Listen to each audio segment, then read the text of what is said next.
ابھی کوئی صاحب کے بیٹا پیدا ہوا, مٹھائی لے کر آ گئے ہمارے لیے, اللہ ان کے برکت دے ماشاءاللہ. مٹھائیوں کا رواج ختم کرو. سمجھتے ہو یہ مٹھائی جو ہے ہمارے مذہب سے میچ نہیں. ہمارے مذہب سے پتہ ہے کیا چیز میچ کرتی ہے؟ گوشت, جس سے وزن نہیں بڑھتا.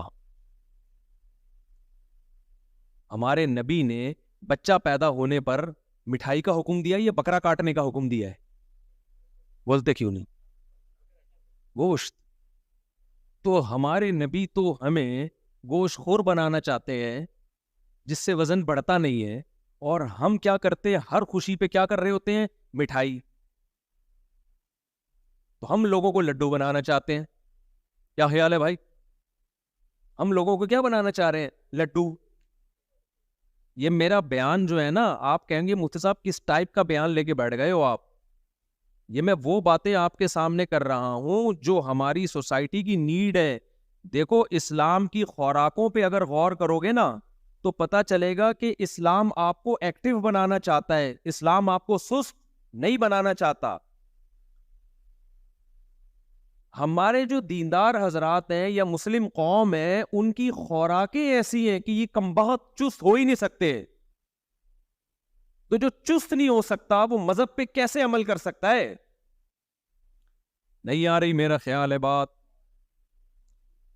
مذہب میں نا سستی منع ہے. نبی صلی اللہ علیہ وسلم نے فرمایا اللہم انی اعوذ بک من الجبن ومن الکسل, اے اللہ بزدلی سے بھی تیری پناہ مانگتا ہوں اور سستی سے بھی تیری پناہ مانگتا ہوں.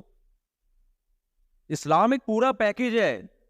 اگر سستی سے نبی نے پناہ مانگی ہے, سستی کو کی حوصلہ شکنی کی ہے, تو یہ ہو سکتا تھا اسلام آپ کو خوراکیں وہ کھلائے جو آپ کو کولیسٹرول کا ڈبہ بنا دے, سست بنا دے, اور پھر چستی کی ترغیبیں دے. تو آپ مجھے ایک بات بتاؤ, ہمارے نبی صلی اللہ علیہ وسلم اگر خوراکیں ہمیں وہ بتاتے جو ہمیں سست بنائیں اور ترغیب ہمیں چست رہنے کی دیتے, تو کیا آپ اللہ کے پیغمبر ہوتے؟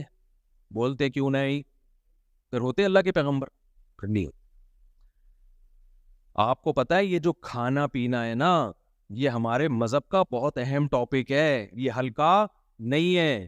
نماز روزہ تو ہے ہی, اسلام کے 5 ارکان وہ تو ہیں ہی, لیکن نماز روزے پر آنے کے لیے اور اپنی زندگی میں شریعت کو لانے کے لیے اور بھی کچھ پیکج دیے پیغمبر صلی اللہ علیہ وسلم نے. جب تک ان پیکجز کو ہم اختیار نہیں کریں گے, اسلام پہ چلنا ہمارے لیے ممکن نہیں ہوگا. 3 میٹھے ہیں جو شریعت میں جس کی فضیلت ہے کہ انجیر ہے, جس کا اللہ نے قرآن میں بڑا زبردست ذکر کیا. انجیر میں جس ٹائپ کا گلوکوز ہوتا ہے وہ ایک الگ ٹائپ کا ہے, جو ڈاکٹر کی اس کو الگ نام دیتے ہیں اس.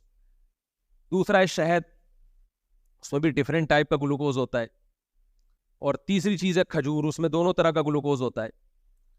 اس کے علاوہ تو ہمیں نہیں ملتا کوئی.